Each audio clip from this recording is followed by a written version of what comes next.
Jadi sholat juga termasuk kewajiban yang paling utama, yang nanti ketika kita sudah meninggal dan di waktu nanti perhitungan amal dan lain sebagainya, sholat adalah amalan yang pertama dihisab dari seorang hamba. Jika sholatnya bagus dan di-ACC oleh Allah, maka tidak perlu amalan-amalan lain ditanyakan. Sudah, sholat engkau bagus, sholatnya sudah saya akui dan saya ACC, masuk surga. Amin Allahumma amin Allahumma amin. Idh hiya a'dhamul ibadati wa afdalu ta'ati, faman hafadha 'alaiha fatahallahu 'alaihi abwaab rizqi wa basata lahu bisata fadli. Jadi salat niki ibadah paling agung dan amalan ketaatan yang paling utama bagi seorang hamba. Barang siapa yang senantiasa menjaganya, alaiha fatahallahu alaihi abwaab rizqi, maka Allah akan membukakan pintu-pintu rizkinya, wa basata lahu bisata fadlihi, dan juga Allah niku akan menghamparkan anugerah keutamaan kepadanya.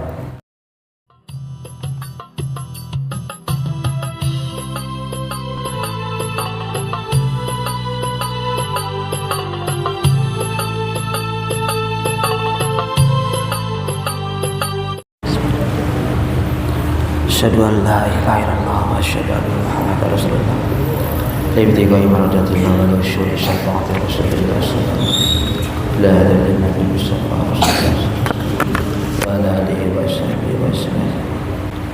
Hadzuriyati wa ahlimati wa jami'i hawani nabi Muhammad wa ila hadrati sidna syaikhna wa ila hadrati jami'in masyaihina wa mu'assisina wa jami'i mu'assisina khususan sidaya masa simaya halal simaya syuhaya simaya hasan simaya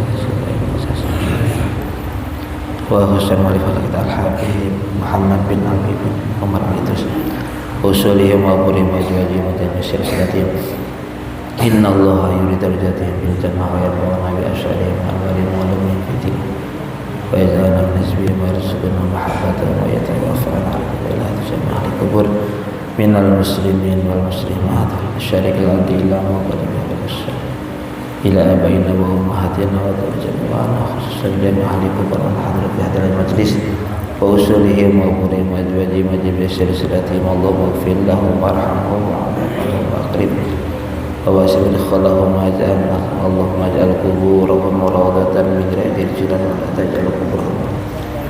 Al-Fatihah. أعوذ بالله من الشيطان الرجيم بسم الله الرحمن الرحيم الحمد لله رب العالمين الرحمن الرحيم مالك يوم الدين إياك نعبد وإياك نستعين اهدنا الصراط المستقيم صراط الذين أنعمت عليهم غير المغضوب عليهم ولا الضالين. Assalamualaikum warahmatullahi wabarakatuh. Alhamdulillahilladzi al-ikrami wal halal qassama al-arzaq wa qaddara al-ajal wa hassa 'ala al-iktisabi wa talabil halal. Ahmaduhu ta'ala 'ala in'amihi wal ifdal wa ashkuruhu subhanahu ala minanihil mutawaliyati fi kulli hal.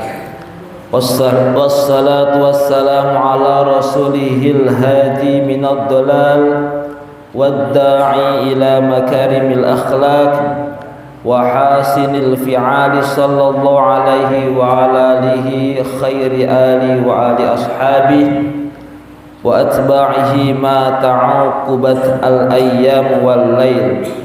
Amma ba'du, para alim, para ulama, Bapak Ibu jamaah salat subuh Masjid Al-A'la, adik-adik santri, putra-putri Hafizakumullah. Puja puji syukur mari kita haturkan kepada Allah Subhanahu wa taala. Alhamdulillah di hari ke-14 ini Allah masih memberikan kekuatan, kesehatan, kesempatan untuk kita menjalankan ibadah puasa. Salawat ma'asalam mari kita haturkan kepada Rasulullah Muhammad sallallahu alaihi wasallam, pada keluarganya, sahabatnya, tabi'in tabi'atnya, dan tak lupa mudah-mudahan kita, zuriyah kita diakui sebagai umatnya. Amin Allahumma amin.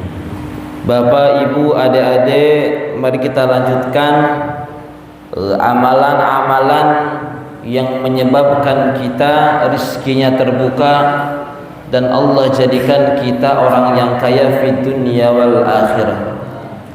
Kemarin amalan yaitu as-salatu ala nabi, membaca salawat kepada kanjeng Nabi. Sekarang amalan yang mampu menyebabkan pintu-pintu rezeki terbuka dan menyebabkan kita kaya, yaitu as-salat. Salat niku salah satu kewajiban yang paling luar biasa menurut saya. Kenapa luar biasa? Karena sholat ini adalah salah satu kewajiban yang dilimpahkan kepada hamba Allah. Kewajiban ini diberikan secara langsung oleh Allah dengan bertemu Nabi pada saat Mi'raj. Padahal kewajiban-kewajiban lain yang diterapkan untuk orang muslimin, mukminin atau muslimin muslimat itu melalui perantara wahyu yang dibawa oleh malaikat Jibril. Tapi tidak untuk sholat. Sholat itu secara langsung Nabi dipanggil oleh Allah melalui Mi'raj. Makanya as-salatu mi'rajul mu'minin. Kita juga sebagai orang-orang mukmin itu bisa mi'raj, bisa bertemu dengan Allah dengan cara sholat. Salat juga rasul ibadah. Jadi kepalanya ibadah itu salat. Kita tahu bahwa semua anak buah itu tergantung bagaimana kepemimpinan pemimpinnya. Guru-guru, karyawan-karyawan, semua yang memiliki pemimpin, bagaimana dia baik atau buruk tergantung pemimpinnya. Sama, ibadah kita sebagai seorang hamba kepada Tuhannya itu juga ditentukan oleh sholatnya. Nah, sholat ini termasuk salah satu sebab-sebab rezeki terbuka dan kita nanti dijadikan orang-orang yang kaya fi dunya wal akhirah. Alhamdulillah, di setiap Ramadan Masjid Al-A'la ini penuh. Mudah-mudahan penuhnya bukan hanya Ramadan. Amin Allahumma amin Allahumma.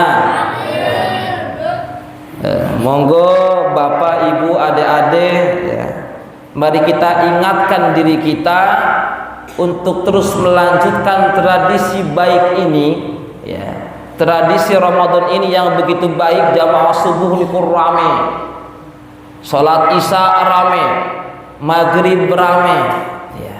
Sampai-sampai kita nunggu kan waktu maghrib, padahal di hari biasa nggak nunggu ya. Tradisi-tradisi itu mari kita laksanakan, istiqomahkan nanti ketika kita sudah meninggalkan bulan Ramadan ya. Jadi sholat juga termasuk kewajiban yang paling utama, yang nanti ketika kita sudah meninggal dan di waktu nanti perhitungan amal dan lain sebagainya, sholat adalah amalan yang pertama dihisab dari seorang hamba. Jika sholatnya bagus dan di-ACC oleh Allah, maka tidak perlu amalan-amalan lain ditanyakan. Sudah, sholat engkau bagus, sholatnya sudah saya akui dan saya ACC, masuk surga. Amin Allahumma amin Allahumma amin. Idh hiya a'dhamul ibadati wa afdalu ta'ati, faman hafadha 'alaiha fatahallahu 'alaihi abwaab rizqi wa basata lahu bisata fadli. Jadi salat niki ibadah paling agung dan amalan ketaatan yang paling utama bagi seorang hamba. Ya. Barang siapa yang senantiasa menjaganya, alaiha fatahallahu alaihi abwaab rizqi, maka Allah akan membukakan pintu-pintu rizkinya, wa basatallahu bisata fadlihi, dan juga Allah niku akan menghamparkan anugerah keutamaan kepadanya. Kama qala ta'ala, bismillahirrahmanirrahim, wa amur ahlaka bis salati wastabir 'alaiha la nas'aluka rizqan nahnu narzuquka wal 'aqibatu littaqwa. Quran surah Thaha ayat 132. Allah Subhanahu wa taala berfirman, dan perintahkanlah kepada keluargamu mendirikan salat dan bersabarlah dalam mengerjakannya. Kami tidak meminta rezeki kepadamu, kamilah yang memberi rezeki kepadamu, dan akibat yang baik itu adalah bagi orang-orang yang bertakwa. Ya, itu salat. Salat yang masyhur yang sudah kita kenal, salah satunya adalah salatul duha, yaitu salat yang kita kenal sebagai penarik rezeki. Kira-kira Bapak Ibu adanya sudah istiqomah salat duha? Sudah napa dereng? Alhamdulillah sudah semuanya. Amin Allahumma amin. Ya. Jadi ya semua orang insya Allah tahu bagaimana kemujarabannya salat duha, yaitu mampu mendatangkan pintu-pintu rezeki. Ya. Wa qad khussa min baini sholawati as-salatu duha. Jadi ada salah satu salat yang dikhususkan dari semua salat, yaitu adalah salat duha. Fahiya minal asbabil musahhilati lirizqi. Salat duha niku suatu perkara yang mampu memudahkan datangnya rezeki. Liman wadhaba 'alaiha wa aqalluha rak'atan. Ya. Bagi siapa?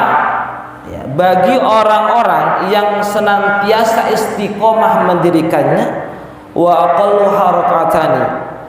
Minimal salat duha niku 2 rakaat.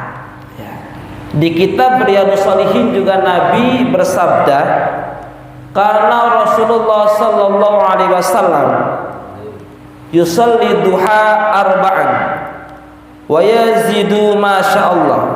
Ya. Jadi minimal niku salat duha adalah 2 rakaat. Di kitab Riyadhus Shalihin itu Nabi, ya, Nabi niku salat duha niku 4 rakaat 2 kali salam. Wa yazidu masya Allah, jika memang menambah maka monggo. Jadi boleh 2 rakaat, 4 rakaat, 6 rakaat, 8 rakaat dengan cara 2 rakaat 1 kali salam. Ya, monggo. Semakin banyak insya Allah semakin besar pula kekuatan untuk menarik rezeki-rezekinya, baik rezeki secara zahir batin, ya, fid dunya wal akhirah. Dan di kitab Riyadhus Shalihin juga Nabi niku menerangkan bahwa sesungguhnya kita itu di dalam tubuh kita itu memiliki kurang lebih 360 sendi. Ya. Jadi ini banyak sendi-sendi yang dalam tubuh kita. Ini itu sendi-sendi ini wajib kita sedekahi. Ya. Dengan cara apa sedekahnya? An Abi Dzar radhiyallahu anhu anna Rasulullah sallallahu alaihi wasallam qala yusbihu ala kulli sulama min ahadikum sadaqah. Jadi setiap pagi sendi-sendi yang 360 ini memang perlu kita sedekahi. Ya. Fa kullu tasbihatin sadaqah. Ya. Setiap tasbih niku sedekah. Wa kullu tahmidatin sadaqah. Setiap tahmid niku sedekah. Wa kullu tahlilatin sadaqah. Setiap tahlil kalimat la ilaha illallah niku sedekah.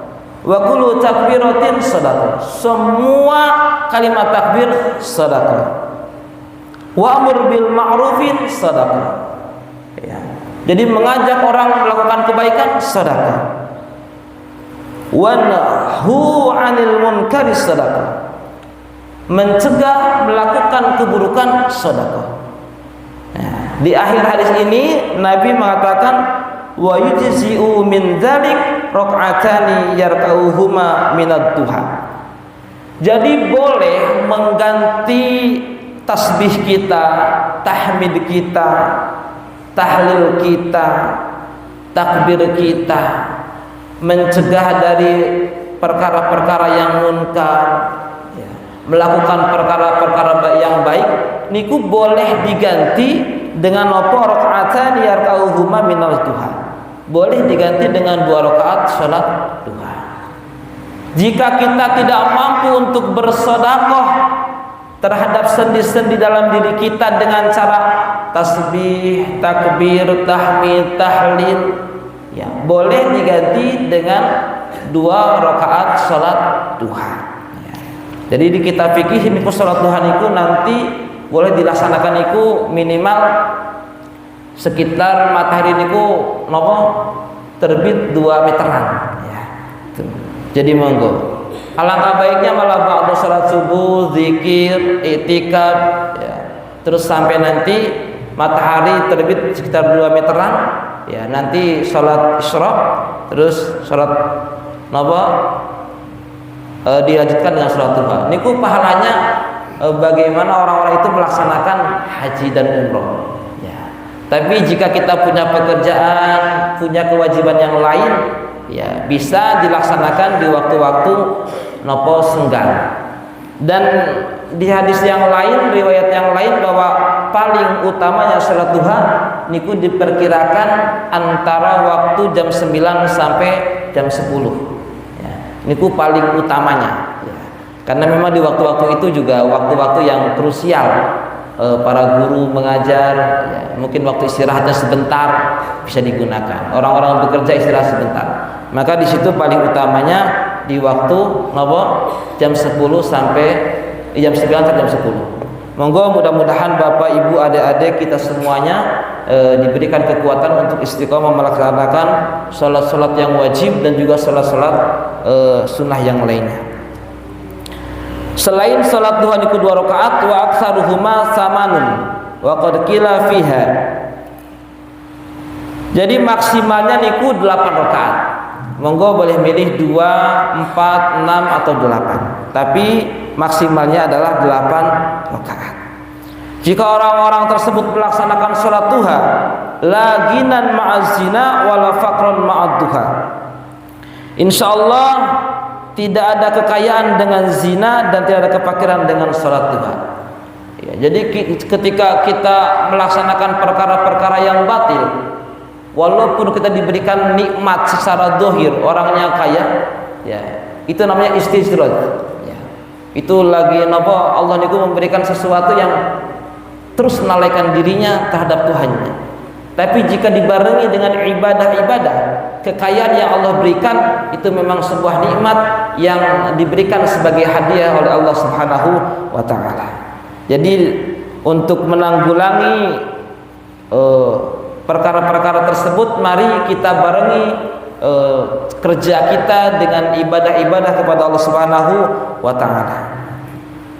Wa qala Syaqiqu al-Bakhil al-Balkhi radhiyallahu anhu talabna khamsan wa wajadnahu fi khamsin. Dan Imam Syaqiq al-Balkhi berkata, kami mencari perkara 5 dan menemukannya pada 5 perkara. Yang pertama adalah Imam Syafiq mengatakan kami mencari 5 perkara dan kami menemukan 5 perkara tersebut. Talabna barakatal quti wa wajadnaha fi salati duha. Yang pertama, jika orang mencari keberkahan pada rezekinya, maka akan didapatkan fi salati duha, di dalam salat duha. Niku rezekinya berkah. Berkah niku sedikit tapi cukup. Tidak perlu banyak-banyak tapi tetap membuat diri kita banyak pikiran, rungsang dan sebagainya, gak berkah. Tapi berkah niku sedikit, rasanya tentrem, adem, nyaman dan puas. Ya, tidak bisa kebeli apa-apa tapi rasanya nikmat, syukur. Itu namanya berkah. Tapi kalau punya mobil, punya kekayaan, punya apapun kok hidupnya gelisah, ini bukan berkah nih. Ya. Terus perkara yang kedua, wa talabna dia al-kubur fawajadnahu fi salatil lail. Kami mencari cahaya di dalam kubur dan kami menemukannya pada salat malam. Jika kita menginginkan nanti di kubur kita kuburannya tidak gelap gulita tapi terang benderang, ya seperti masjid ini, ya, maka bisa didapatkan melalui sholatul lail, sholat malam. Nah ini Ramadan ini juga menjadi sebuah pelajaran kebiasaan kita dibangunkan oleh Allah untuk melaksanakan sahur.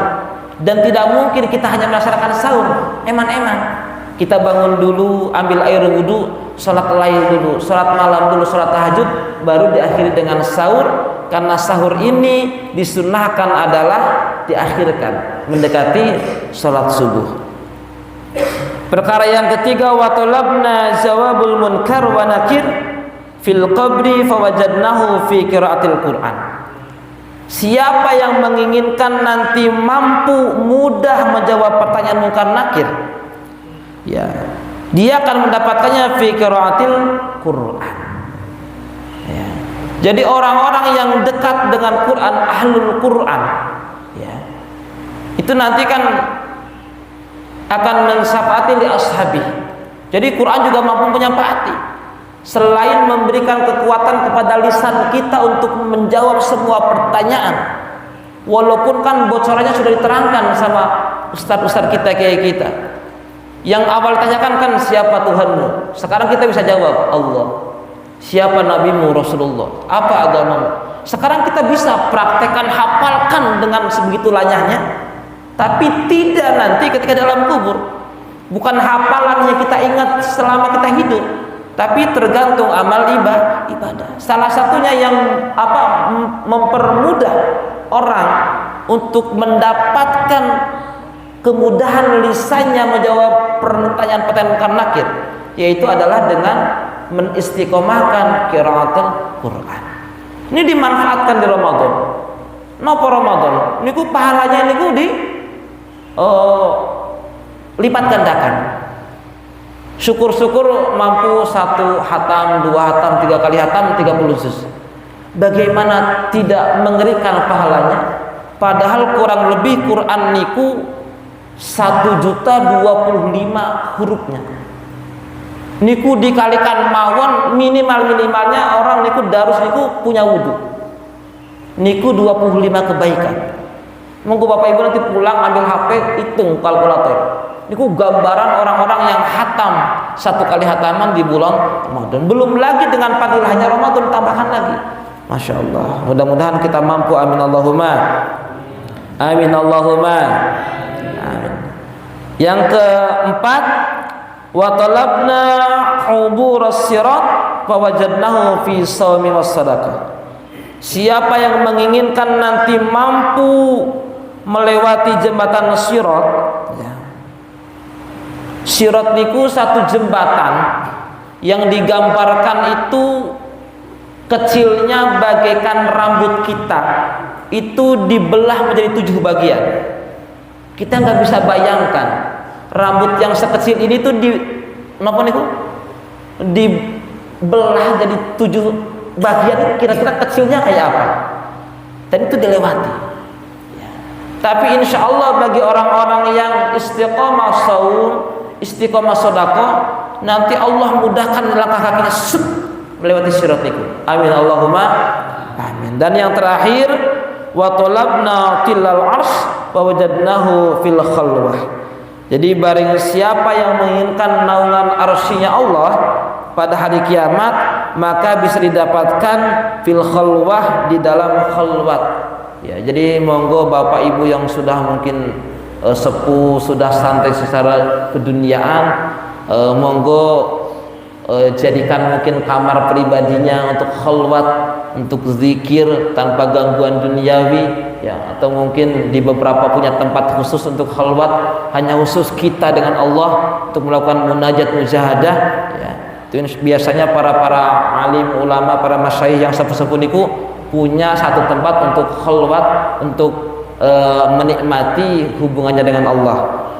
Itu yang dapat saya sampaikan, mudah-mudahan bermanfaat, ya, mudah-mudahan Allah mempermudah kita untuk melaksanakan sholat yang wajib, sholat yang sunnah, dan juga melaksanakan perkara-perkara yang 5 tadi, sehingga nanti kita tidak hanya bahagia di dunia, tapi nanti kita juga bahagia di akhirat. Amin Allahumma amin. Subhanakallahumma wa bihamdika asyhadu an la ilaha illa anta astaghfiruka wa atubu ilaik. Assalamualaikum warahmatullahi wabarakatuh.